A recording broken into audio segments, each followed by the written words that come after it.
నమస్కారం. ఈరోజు ఆంధ్ర రాష్ట్ర ప్రజల పేద వర్గాలకు ఎవరైతే గతంలో ఇళ్ల స్థలాలు పొంది ఉన్నారో వాళ్ళందరికీ ఒక మంచి శుభవార్త.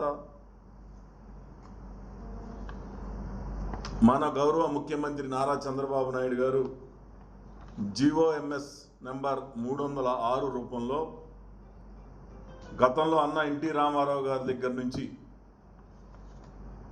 ఇళ్ల స్థలాలు ఇచ్చి బీఫామ్ పట్టాలు ఎవరికైతే పేదవాళ్ళందరికీ అందించారో ఆ బీఫామ్ పట్టాల ద్వారా పక్కా గృహాలు నిర్మాణం చేసుకున్నారు. వాళ్ళ వారసులు అభివృద్ధి చెందిన వాళ్ళు ఇళ్ళు కట్టుకున్నారు.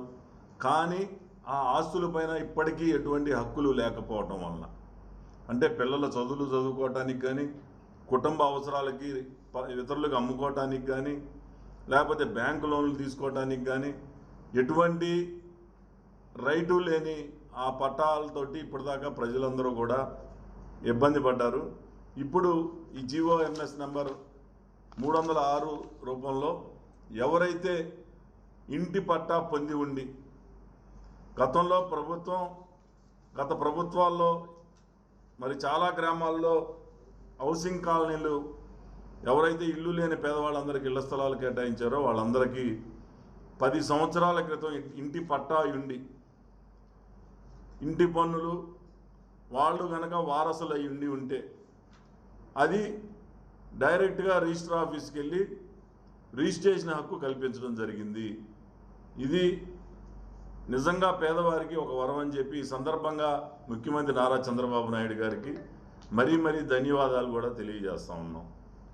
దీంట్లో కొన్ని 1-2 చిన్న ఇబ్బందులు ఉన్నాయి. అవి కూడా ప్రభుత్వం దృష్టికి తీసుకెళ్తాం.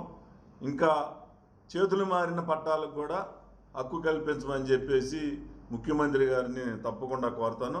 అది కూడా నేను సాధిస్తానని చెప్పి ఈ సందర్భంగా తెలియజేస్తూ, మరి ఇది పేద వర్గాలు ఉపయోగించుకోవాలి. దీంట్లో ఏదైనా చిన్న లోటుపాట్లు, అంటే పెద్దలు చనిపోయి వారసులు ఉంటే వాళ్ళు కూడా దీన్ని రిజిస్ట్రేషన్ చేసుకోవచ్చు.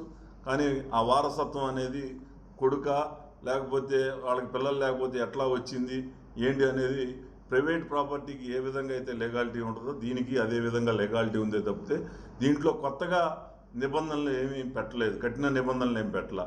మన ప్రైవేట్ ప్రాపర్టీ ఎవరు పడితే వాళ్ళు రిజిస్ట్రేషన్ చేయడానికి ఉండదు. అదేవిధంగా వాళ్ళకి ఫ్యామిలీ మెంబర్ సర్టిఫికేట్ తీసుకొచ్చి దానికి వారసులని ప్రూవ్ చేసుకున్న తర్వాతే ప్రైవేట్ ప్రాపర్టీ అయినా అమ్ముకుంటారు. అలాగే దీనికి కూడా ఉంది.